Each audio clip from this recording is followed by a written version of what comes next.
편향을 발표하셨는데 그러면서 인간은 어쩔 수 없는 편향이 있다.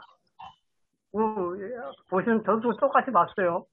그리고 그 보편화의 한계는 곧 이성의 한계와 똑같다. 저는 이렇게 생각하고 있어요. 그러면 왜 인간의 편향은 기본적으로 있을 수밖에 없느냐? 그거를 곰곰 생각을 해봤어요. 그래서 이제 그거를 이제 대안을 공감 능력이라고 보셨는데, 공감 능력이라는 게 요즘 이제 미러 뉴런 때문에 아마 나오신 것, 그런 말이 나온 것 같은데, 미러 뉴런이 동양과 서양의 미러 뉴런 개수가 과연 다를까? 그런 걸 한참 고민해봤어요. 선생님은 어떻게 생각하세요? 마지막 부분, 미러 동양과 서양, 뉴런 공감 능력을 이제 굉장히 중요시 여겼는데, 근데 그 조금 그 이제 앞부분 미러 이야기하고 뉴런 때문에 이제 뒷부분, 공감 능력이라는 말이 나온 것 같아요. 제 생각인데. 그러니까 거울 그 예. 뉴런이라고 그 말씀이죠. 예. 미러요, 미러. 미러. 그러니까 예. 왜 그런 이론이 있잖아요. 거울 시냅스 때문에.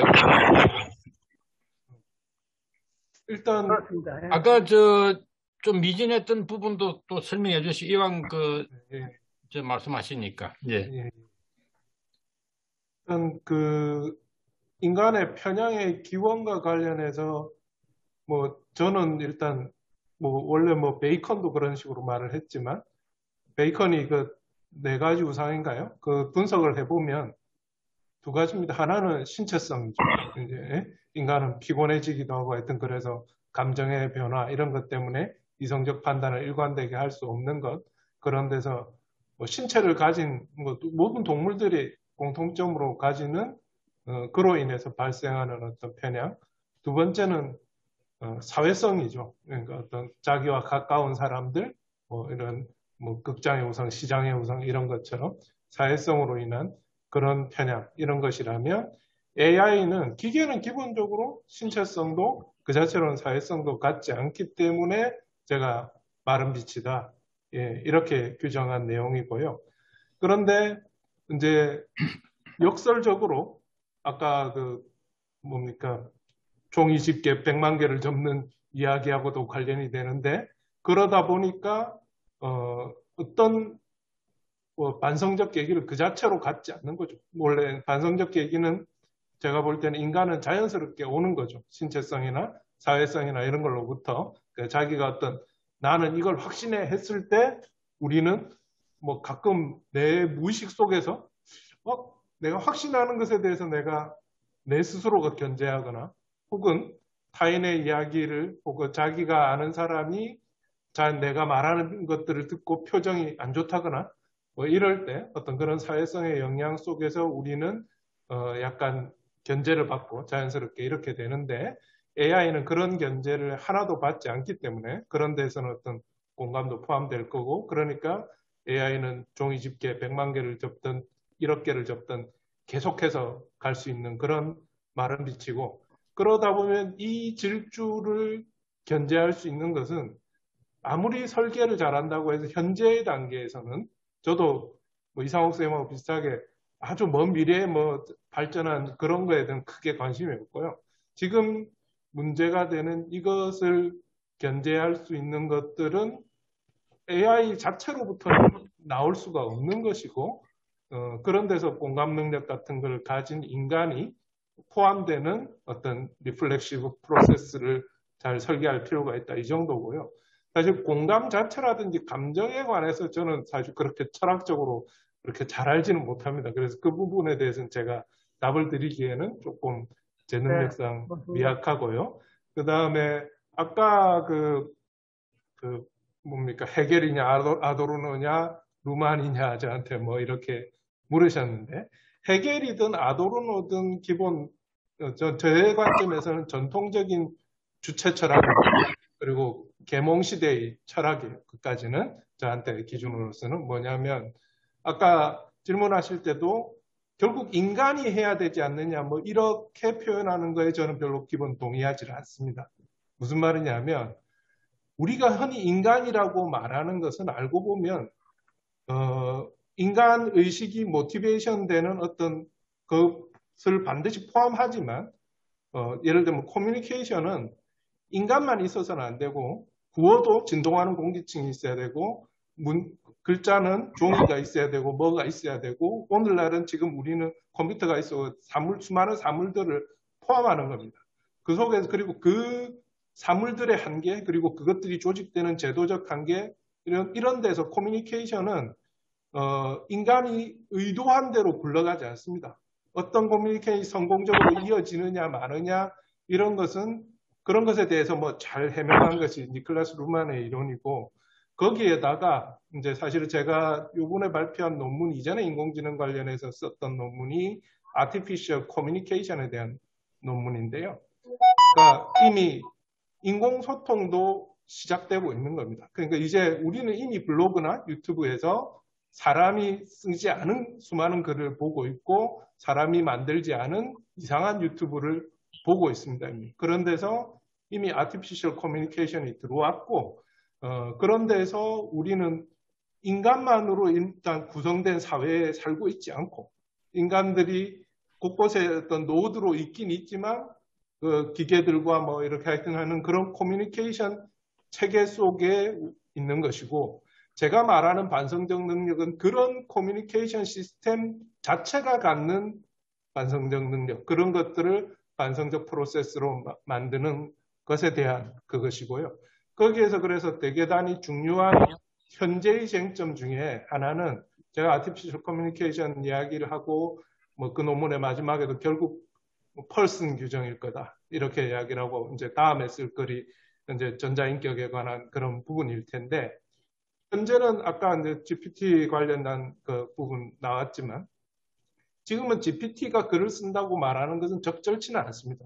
GPT는 프리트레인 된 그 제너러티브 프리트레인드 트랜스포머인데 마지막에 파인 튜닝 혹은 퓨샷 학습이라는 걸 하는 사람 그가 쓰는 겁니다. 무슨 말이냐면 오늘날 우리가 음악 보조하는 작곡 보조하는 수많은 이미 그 프로그램을 활용하고 있고 만화 그리는 사람들도 채색을 자동으로 하는 네이버에서 페인터 프로그램 이런 거 있습니다. 자동으로 색칠 칠해줍니다. 수많은 웹툰 그리는 사람들이 그렇다고 해서 그거를 우리가 기안 84가 그린 게 아니다라고 하지 않죠. 그렇듯이 글도 마지막에 퓨샷을 던진 사람이 한테 우리는 기속을 시킵니다. 그거를 우리는 아직까지는 펄슨이라고 그러고 지금 제기되는 도전은 아예 인간한테 그것도 기속시키지 말고 그냥 AI가 펄슨이라고 하자. 이런 문제가 던져지고 있고 이 부분에 관한 논의가 저는 대단히 최근에 현실적인 문제고 저는 아직까지는 펄슨주의를 줄 수 없다고 하는 입장입니다. 그렇지만 우리는 이미 충분하게 많은 아티피셜 커뮤니케이션에 이미 둘러싸여서 지금 살고 있다라고 하는 현실 인식은 가져야 된다. 이 정도가 제 입장입니다. 네, 네 감사합니다. 신준수 교수님. 신준수 교수님한테 한번 질문 드리겠습니다. 그 아티피셜 인피니티라고 말을 쓰셨는데 그게 어디서 나왔냐 저도 이제 고민해서 생각해봤어요. 근데 원래 이제 아티피셜 랭귀지에서 나왔거든요. 그래서 이제 아티피셜 그 지능이 나왔는데 사실은 그 아티피셜 랭귀지가 왜 나오게 됐냐면 사실 그 언어가 가지나 또 문자가 가진 의미 때문에 나왔거든요. 그러다 보니까 토트넘이 다수실현 논문, 기능주의를 비판할 때 다수실현 논문으로서 비판을 해요. 그게 이제 일대 다의 함수죠. 그러다 보니까 야 그러면 이거 인공 기계 언어 가지고는 힘들겠구나. 그래서 이제 인공지능이라는 말이 이제 그때 등장하기 시작했어요. 저는 그렇게 생각하고 있는데 선생님께는 어떻게 보시는지요? 네, 감사합니다. 제가 알고 있는 내용은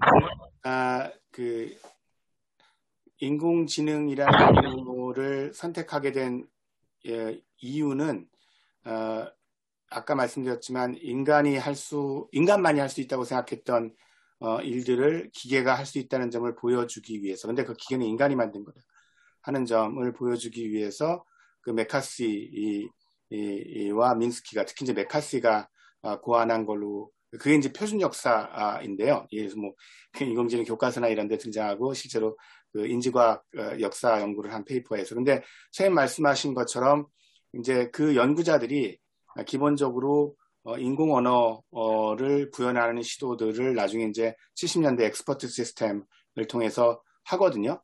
물론 실패했지만 결국에는 그 단계에서는 지금 딥러닝으로 하는 단계 이전까지는 그렇게 성공적이지 못했는데 그 단계에서는 이제 아티피셜 랭귀지와 아티피셜 인텔리전스 사이에 관계가 있었을 수도 있을 것 같습니다. 근데 그 부분은 제가 정확히 잘 모르겠습니다. 네, 감사합니다. 공부를 해야 됩니다. 예, 그래서 2004년도에 그 노무현 정권 시절에 성매매 방지법이 이제 제정이 됐고 그 후에 이제 기하급수적으로 성범죄가 증가된 것은 통계로서 확인할 수 있습니다. 이런 부분에 대해서 우리가 이야기하는 것조차도 어떻게 보면은 금기시되고 있었던 것이 여태까지의 현실이다. 이렇게 볼 때, 섹스 로봇하고 관련해서 우리가 이 사회적 이런 문제 또 선량한 여성들을 보호하는 어떤 수단으로서 작용할 수도 있지 않을까? 그것이 가령 그 성매매 방지법에는 해당되지 않을지라도 우리가 민법 103조 선량한 풍속 사회 질서에 반하는 법률 행위로서 무효인 법률 행위로서 허가가 안 날 수도 있고 또 여러 가지 제재도 될 수 있는데 이 사회적 성범죄를 줄이는 데 있어서 그 섹스 로봇이 어떤 그 긍정적 기여를 할 수 있는 것이 아닌가라는 점에서 좀 궁금해서 제가 질의를 드려봤습니다. 다른 분이 대답해 주셔도 좋습니다. 예, 감사합니다. 네네. 이남윤 선생님. 예, 선생님. 네. 네, 질문 다 이제 모아가지고. 하고서 종합적으로 답변을 해주실까요, 그러면? 네. 예, 모아가지고 그냥 네, 또 답변하고 그래야 되겠네요. 시간이 다 돼가지고. 네, 알겠습니다. 네. 예. 저 오늘 아주 구체적인 말씀을 많이 해주셔서 이 분야에서 이제 최전선에서 연구하고 계신 교수님들이 좋은 발표를 많이 해주셔서 많이 배웠습니다. 네. 많은 질문들이 있는데 아까 윤리제정, 법제정 이런 문제를 얘기해 주셨는데 지금 현황이 어떤지 좀 소개 좀 해주셨으면 좋겠고요. 이제 그와 관련해서 아까 우리 정성문 선생님 반성 얘기를 하면서 그냥 이게 프로세스대로 돌아가게 놔두는 거지 거기에서 우리 인간이 해야 될 일이 뭐가 있겠느냐 이렇게 저한테는 들리는데 뭐 법 제정을 하고 등등 하고 할 때 윤리 제정을 하고 할 때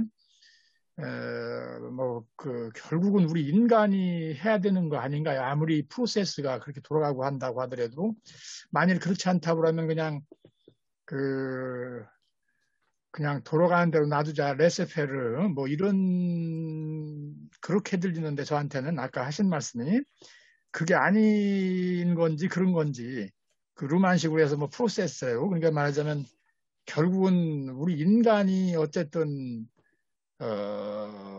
문제를 해결하려고 나서야 될 테고 문제가 있다면요. 그리고 이제 그때 반성 능력이라고 하는 건 우리 각자 가지고 있는 전 능력이라고 생각합니다. 무엇이 옳은지 그런지 검토할 수 있는 능력 우리가 다 가지고 있으니까 그것을 발휘하지 않으면은 일이 해결의 실마리를 찾을 수 있을까? 제가 혹시 우리 정성훈 선생님 하신 말씀을 제가 오해를 해서 오해를 한 건지 모르겠는데 우리 두 가지 질문이 연동돼서 하나는 현재 법제적 문제 그리고 가능성이 어떤지 그런 거 좀 말씀해 주시고 그와 관련해서 정성훈 선생님한테 두 번째 문제를 드렸습니다. 네, 감사합니다.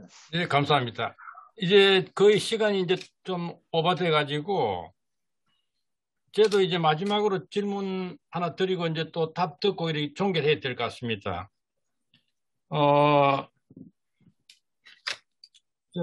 이상욱 교수님, 아까 이제 의식, 인간 의식하고 인공지능하고의 그런 차이점을 그거는 이제 인공지능은 못 갖지 않느냐 그런 이야기 하셨지 않습니까?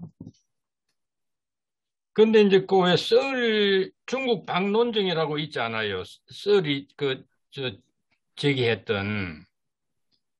이제 비슷하게 이제 요는 썰도 인공지능은 신텍스만 있지 세만틱이 없지 않느냐 이제 그런 논리 아니었습니까? 근데 이제 그 자각한다는 거하고 자각이 없이 이렇게 계산한다는 거하고 이렇게 비교했을 때 자각이 그 덧붙여진다는 것의 그 이점은 뭐있죠? 결과적으로는 같이 나오는데 자각이 없이는 좀 낮은 평가를 하는 이유는 구체적으로 무엇인지 간단히 한번 말씀해 주시면 좋을 것 같습니다. 네, 이제 좀 해당되는 분들이 질문 간단하게 답을 하고 마치도록 하겠습니다. 예.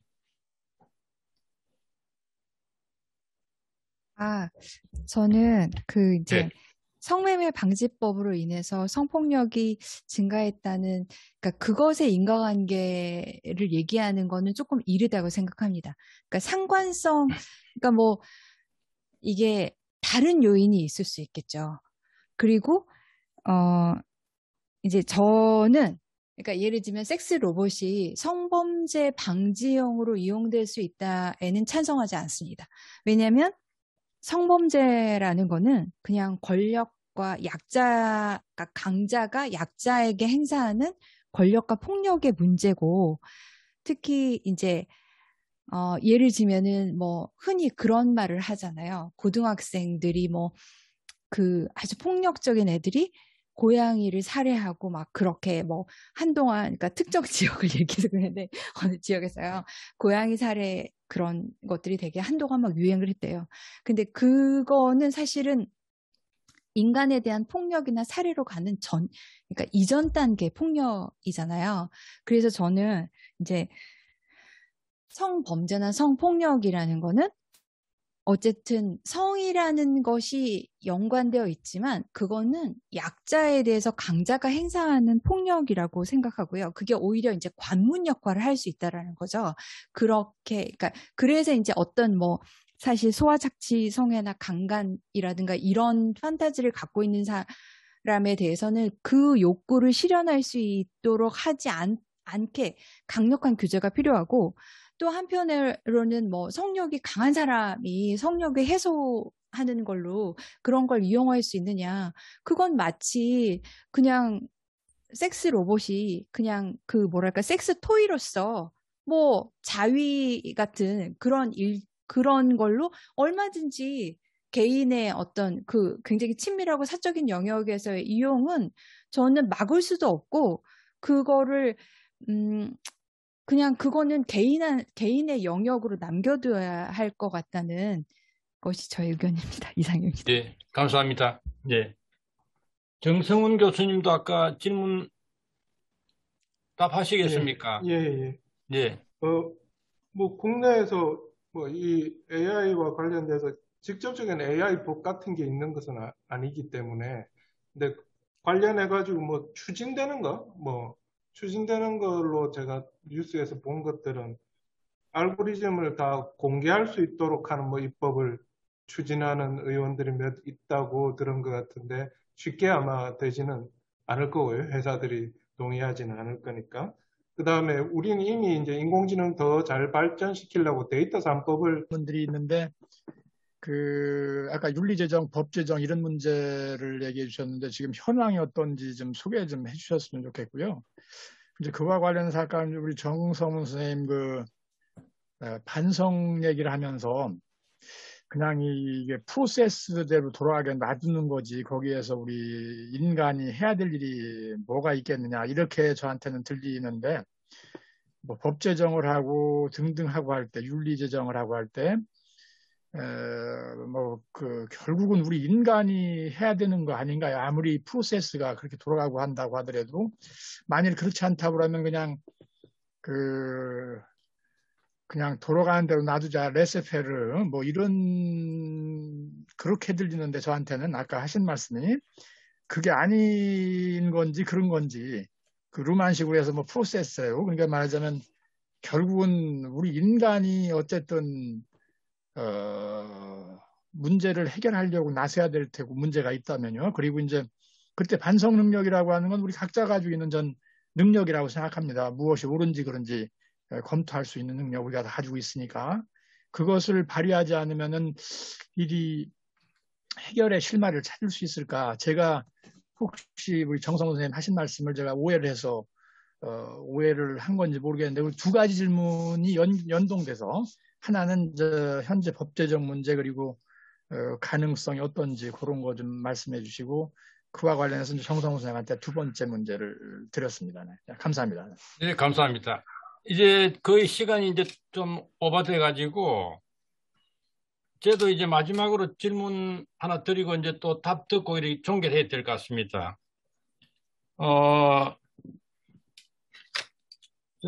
이상욱 교수님, 그 아까 이제 그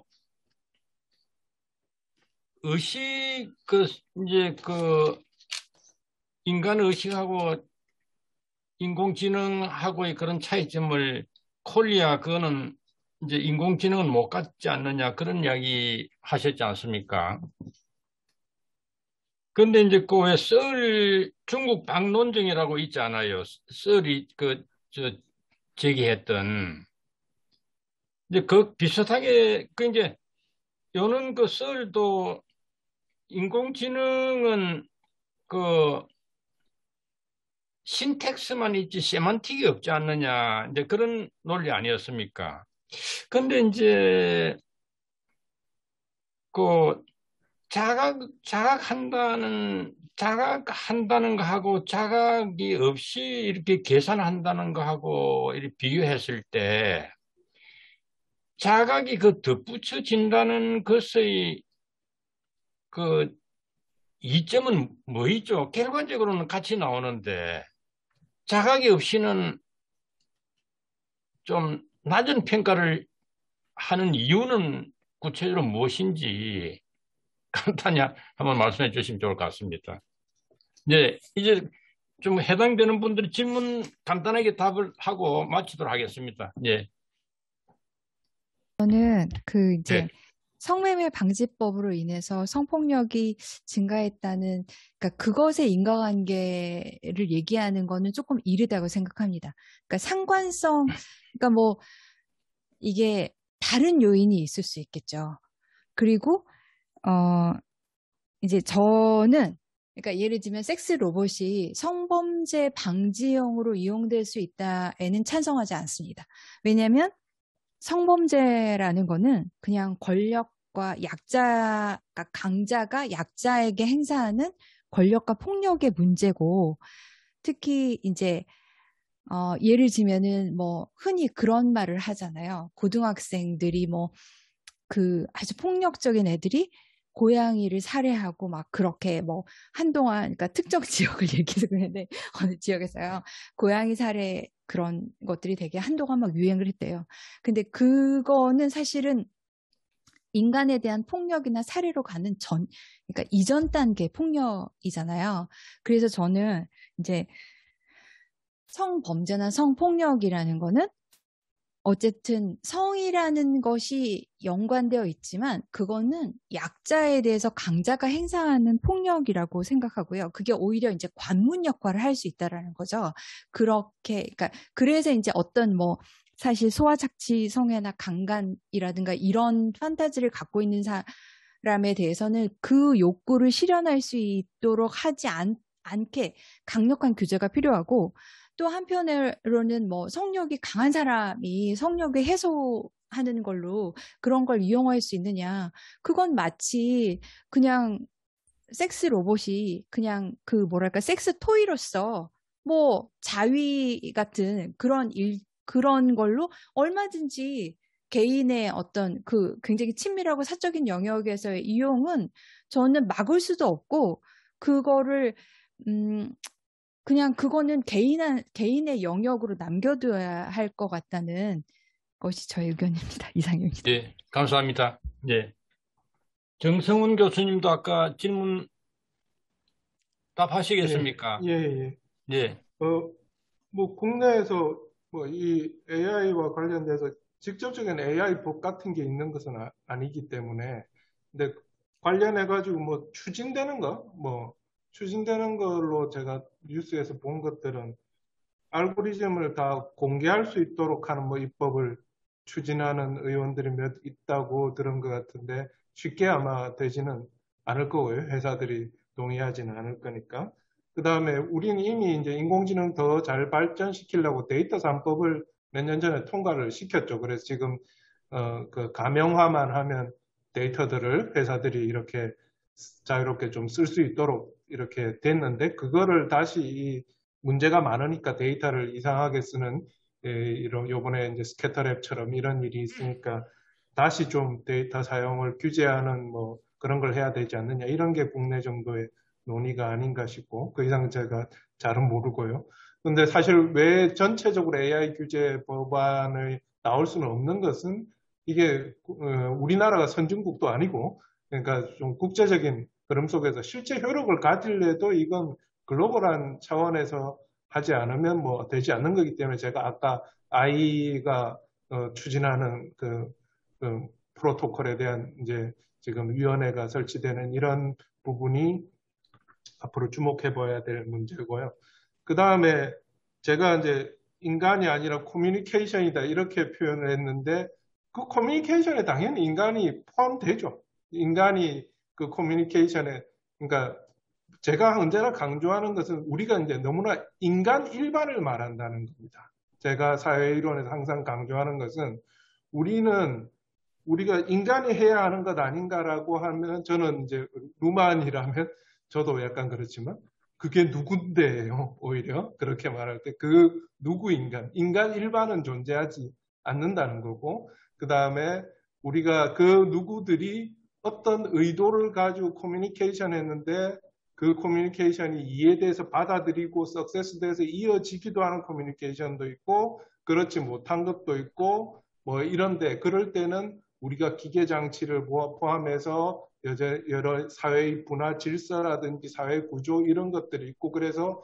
어떤 인간의 의도들은 좀 관철이 되고 어떤 인간의 의도들은 관철되지 않고 그런 것들을 잘 봐야 되고 그런 데서 기본적으로 사회를 이루는 요소는 커뮤니케이션으로 봐야 되고 더구나 오늘날에는 그 커뮤니케이션에 이제까지 커뮤니케이션에 기여할 수 있었던 건 어쨌든 인간종 휴먼 빙 중에서 기여를 해왔는데 어떤 인간은 많이 기여하고 뭐 기여할 수 있고 어떤 인간은 기여하기 어렵고 이랬는데 이제는 기계도 직접 기여하는 시대가 됐고 그런 전체적인 커뮤니케이션 프로세스를 어떻게 리플렉시브하게 만드느냐 이런 것이고 당연히 어떤 인간은 영향을 여기에 AI의 바이어스를 완화하는데 어떤 인간들은 기여할 수 있죠. 그것을 부정하는 것은 아닙니다. 그리고 그런 데서 당연히 AI 윤리 우리 앞으로 이제 그런 논의에 해서 제도화를 하고 AI 윤리를 제도화하거나 법적 규제를 도입하는 데서 철학자들은 기여할 수 있는 가능성이 많이 있겠죠. 그렇지만 그것을 인간이 기여한다라고 저는 표현하는 것은 너무나 그냥 인간이란 일반적인 말을 저는 되도록 피하는 사람이기 때문에 또 그런 게 약간 그런 경향이 포스트 휴머니즘이기도 하고 저는 그런 입장 속에서 언어 구사를 일부러 조금 그런 식으로 하는 편입니다. 네, 감사합니다. 이상욱 교수님 마지막으로. 네. 그 이한국 교수님 질문에 답변 드리기 전에 제가 좀 잘 알고 있는 주제여서 이남인 선생님께서 말씀하신 그 입법에 대해서 잠깐만 보충 설명드리겠습니다. 그러니까 국외에서는 현재 입법이 진행되는 곳이 두 군데 있는데요. 미국과 EU입니다. 미국은 현재 이제 미중 무역 전쟁 과정이어서 실제로 AI의 기술 개발의 우선권들을 계속 가지고 가되 윤리적 고려, 특히 강조하는 건 투명성하고 시큐리티, 그러니까 그 보안성 문제입니다. 이런 부분들을 어떻게 담보할 것인가를 놓고서 그 내용을 담은 법안을 발의했다가 미국 의회 규정상 이제 그에 통과 안 되면 자동 폐기되거든요. 근데 내후년에 계속해서 나올 거고 그런 식으로 여러 차례 보완을 거쳐서 AI 윤리 법안이 조만간 통과될 가능성이 높고요. EU 법안이 훨씬 더 흥미로운데요. EU 법안은 지금 초안이 제출된 상태고 EU 의회의 특징상 적어도 3, 4년 이상의 여러 이해 당사자들과의 논의 과정을 거친 다음에 이제 통과가 될 텐데 EU 법안의 특징은 리스크 베이스드 어프로치라고 해서 AI 기술을 그냥 하나의 뭉텅이로 규제하는 게 아니라 그걸 하이 리스크, 로우 리스크 AI로 구별을 해서 되게 이제 위험이 높은 고위험군 AI에는 굉장히 강한 규제를 요구하고 위험이 적은 AI에는 좀 낮은 규제를 요구하는 그런 방식으로 구성되어 있는데 고위험 AI는 대체적으로 이남희 선생님께서 아마 그 짐작하시듯이 이제 인권, 휴먼 라이츠를 위해할 가능성이 있는 것. 그리고 뭔가 민감 정보, 특히 이제 챗봇처럼 개인과의 어떤 그 상호소통을 담당하는 그런 AI의 경우에는 상당히 강한 이미 그 EU는 GDPR을 가지고 있기 때문에 실제로 이런 하이 리스크 AI에 대해서 규제를 할 수 있는 여러 가지 그 사회적 공감대가 형성이 돼 있거든요. 그래서 거기에는 상당히 강한 규제가 등장할 가능성이 있어서 구글이나 페이스북 같은 회사들이 긴장하고 있다고 알고 있고요. 다만 이제 그렇지 않고 우리 휴대폰에 들어가는 뭐 내비게이션이나 이런 건 다 AI거든요. 이런 기능적 AI들에 대해서는 상당히 이노베이션을 좀 강조하는 그런 어떤 방향으로 나아가고 있습니다. 이한국 교수님 말씀은 사실은 굉장히 복잡한 질문을 던지셔서 제가 간단하게만 말씀드리겠습니다. 뭐 얘기 길게 해봤자 어차피 그 논쟁점들이 굉장히 그 깊은 부분이어서 일단 많은 사람들이 생각하기에 자의식이 인간에게 등장을 했는데요. 진화 과정에서 그게 당연히 진화에 도움이 되니까 등장을 했을 거라고 보고 그런 이유 때문에 아까 말씀드렸던 그런 스카이넷 시나리오에 대해서 사람들이 기대를 하고 있습니다. 뭐냐면 인공지능이 일반 지능이 돼서 충분히 수많은 기능적인 요구들을 다 달성할 수 있으려면 자의식이라는 그런 어떤 중앙적인 어떤 우리가 얘기하는 자아 개념이라든가 주체 개념이라든가 이런 것들을 스스로 이렇게 만들어내지 않고서는 그게 인간이 아키텍처로 만들어 놓던 얘가 스스로 이렇게 만들어 가지든 그렇지 않고서는 그런 어떤 높은 수준의 지능에 다다르기 어려울 것이다. 그래서 기능적 완벽도를 높이기 위해서도 그런 자의식이 등장할 것이다라고 이제 기대를 하는 거죠. 그래서 그 유용성 부분은 그 정도로 말씀을 드리고 이제 서울의 중국어학 논증하고 비슷한 점도 있지만 약간 다른 점이 서울 자신도 인정하지만 서울이 사실은 인투이티브하게는 굉장히 강력하지만 사실은 자기 당착적인 부분이 있는 게 서울도 물질주의자이기 때문에 잘 아시겠지만 그러면 우리 두뇌도 물질인데 두뇌에서는 그런 의미론적 처리를 하는데 왜 그러면 컴퓨터는 못한다고 하느냐 이런 질문에 동착을 해서 거기에 대한 썰의 답변은 복잡도로 가지 않습니까? 그래서 우리 인간의 뉴런의 그 커넥션의 숫자가 현재 컴퓨터가 구현할 수 있는 커넥션의 숫자보다 오더 오브 매그니튜드로 뭐 단순히 몇 벽이 아니라 수천 배, 수만 배, 100만 배 막 이렇게 높기 때문에 지금 컴퓨터는 의미론적 처리를 못한다는 거거든요. 근데 지금 컴퓨터가 그러면 그 말을 뒤집으면 지금 컴퓨터가 의미론적 처리를 하게 되면 실제로 그런 어떤 그 의식적 경험을 할 것이냐 이 부분은 사실은 여전히 오픈 퀘스천인 것 같습니다. 그러니까 실제로 그 어웨어니스 부분하고 그 이제 의식적 경험은 사실은 좀 독립적으로 다뤄져야 될 필요가 있고요.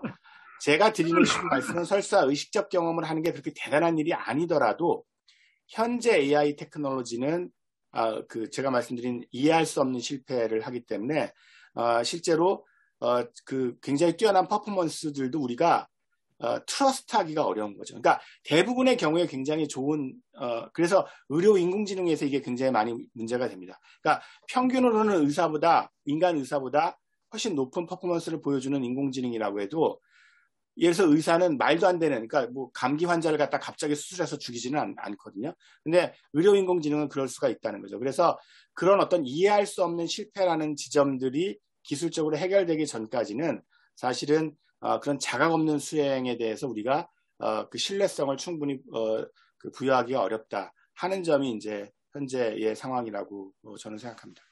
감사합니다. 예, 감사합니다. 예, 예. 고생하셨습니다. 예. 네, 다음에 뵙겠습니다. 감사합니다. 예, 예, 예. 네, 다음에 뵙겠습니다. 네. 예, 감사합니다. 원장님도 수고 많으셨습니다. 예. 안녕히 계세요. 이한구 원장님, 이한구 원장님 수고 많으셨습니다. 감사합니다. 예, 예. 네, 네.